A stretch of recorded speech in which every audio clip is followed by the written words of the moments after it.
आज मी तांदळाचे पापड बनवणार आहे। लाटायची गरज नाही, उकड काढायची गरज नाही, अगदी झटपट हे पापड होतात। यामध्ये मी पापड खार वापरलेला नाही किंवा सोडा वापरलेला नाही, तरी हे पापड तळून एकदम साईजने डबल होतात आणि चवीलाही छान होतात। चला तर मग रेसिपीला सुरुवात करूया। तर इथे मी 1 वाटी तांदूळ घेतले आहे, रेशनचा तांदूळ आहे। यामध्ये पाणी घालून 2-3 वेळा तांदूळ स्वच्छ असं धुवून घेऊयात। तांदूळ स्वच्छ असं धुवून झालं की यामध्ये तांदूळ बुडेल इतपत पाणी घालूयात आणि यावर झाकण ठेवून 10 ते 12 तासासाठी किंवा रात्रभरासाठी तांदूळ चांगलंसं भिजू देऊयात। तर इथे हे रात्रभर तांदूळ चांगलंसं भिजलेलं आहे। आता यातलं पाणी पूर्णपणे काढून टाकूयात आणि परत एकदा हे तांदूळ धुवून घ्यायचं आहे। तर इथे हे परत एकदा तांदूळ स्वच्छ धुवून यातलं पाणी काढून टाकलेले आहे। आता आपण एक मिक्सरचा जार घेऊयात आणि यामध्ये हे तांदूळ काढून घेऊयात। यामध्ये आता अर्धा कप पाणी घालूयात आणि मिक्सरवर हे फाईन असं ग्राइंड करून घेऊयात।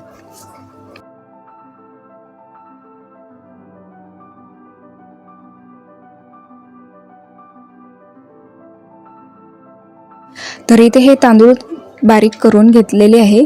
आता बोल घेऊयात आणि यावर एक चाळणी ठेवायची आहे, स्ट्रेनर ठेवायचं आहे आणि हे आता बॅटर आपण यामध्ये ओतून घेऊयात, म्हणजे यामध्ये एखाद्या वेळेस काही तांदळाचे कणं राहिले असतील तर ते निघून जातील। तर यामध्ये आता 2 चमचे मैदा घालूयात आणि व्यवस्थितरित्या या बॅटरमध्ये मैदा चांगलासा मिक्स करून घ्यायचा आहे।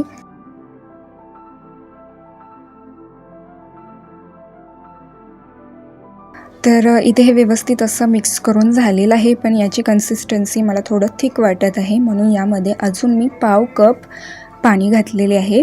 अशा प्रकारे आपल्याला इथे हे पॉरिंग कन्सिस्टन्सीमध्ये आपल्याला हे बॅटर बनवून घ्यायचं आहे। पॉरिंग कन्सिस्टन्सी म्हणजे वरून हे चमच्याने टाकलं की बॅटरमध्ये लगेचच मिसळलं जात आहे। तर अशा कन्सिस्टन्सीमध्ये आपल्याला हे बॅटर बनवून घ्यायचं आहे।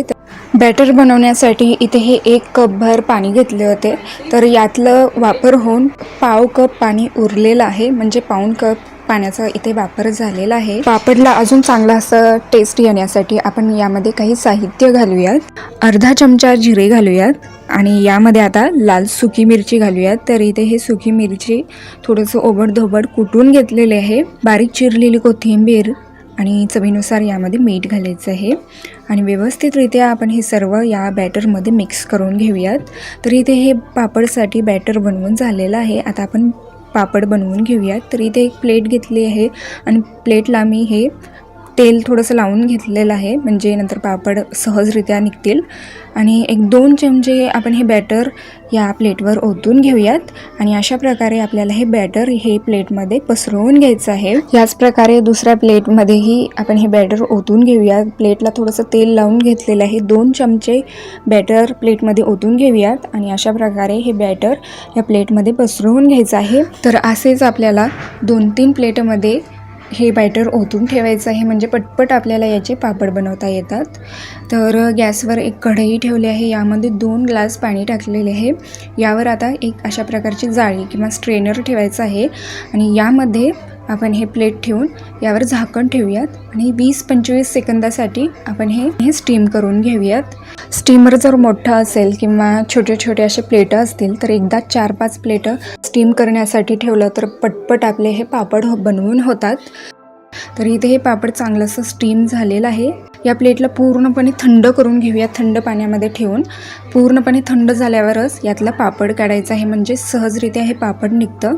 हे प्लेट थंड होत आहे तोपर्यंत आपण दुसरं प्लेट स्टीम करण्यासाठी ठेवूयात। तर इथे हे प्लेट थंड पाण्यामध्ये ठेवून पूर्णपणे थंड करून घेतलेले आहे। आता आपण हे प्लेट यातलं पापड काढून घेऊयात। अगदी सहजरित्या हे पापड निघतं आणि लगेचच हे वाळवण्यासाठी उन्हात टाकून द्यायचं आहे। पापड बनवण्यासाठी अजून दुसरा एक प्रोसेस पाहूयात। तर एक मोठं असं भांडं किंवा पातेलं घ्यायचं आहे। सुती कापड एका दोऱ्याने आपण हे बांधून घेऊयात आणि जे खालचं उरलेलं कापड आहे तेही आपण हे वरी असं टक करून घेऊयात आणि हे पातेलं आता आपण गॅसवर ठेवूयात। पाणी उकळून वाफ येऊ लागली, 1 चमचाभर 1 पळीभर हे बॅटर या कापडावर ओतून घेऊयात अगदी हलक्या हाताने आपण हे अशा प्रकारे बॅटर पसरवून घ्यायचं आहे आणि यावर झाकण ठेवून 20 ते 25 सेकंद आपण हे स्टीम करून घेऊयात. तर इथे 20-25 सेकंद झालेले आहेत. पापड चांगलासा स्टीम झालेला आहे. अगदी सहजरित्या हे पापड निघतं, पण हे प्लेटच्या प्रोसेसपेक्षा थोडंसं अवघड आहे.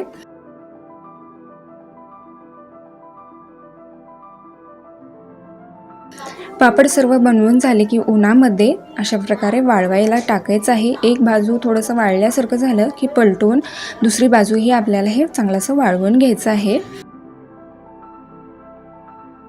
सकाळी हे पापड बनवून टाकलं की संध्याकाळपर्यंत हे चांगले असे कडकडीत पापड वाळले जातात.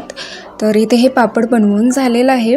आता आपण तळून पाहूयात. तर कडकडीत तेल गरम झालं की एक पापड या तेलामध्ये सोडून घेऊयात आणि तुम्ही हे बघू शकता पापड हे अगदी साईजने डबल झालेलं आहे. अगदी सोपी ही रेसिपी आहे. झटपट होतं आणि चवीलाही एकदम छान लागतं. यामध्ये मी सोडा घातलेले नाही, पापडखार घातलेला नाही, तरी एकदम छान असं हे पापड फुललेलं आहे. तर इथे हे अगदी सोप्या पद्धतीने आणि झटपट तांदळाचे पापड बनवून झालेले आहेत. चला तर मग परत भेटूयात अशाच एका नवीन रेसिपीसोबत.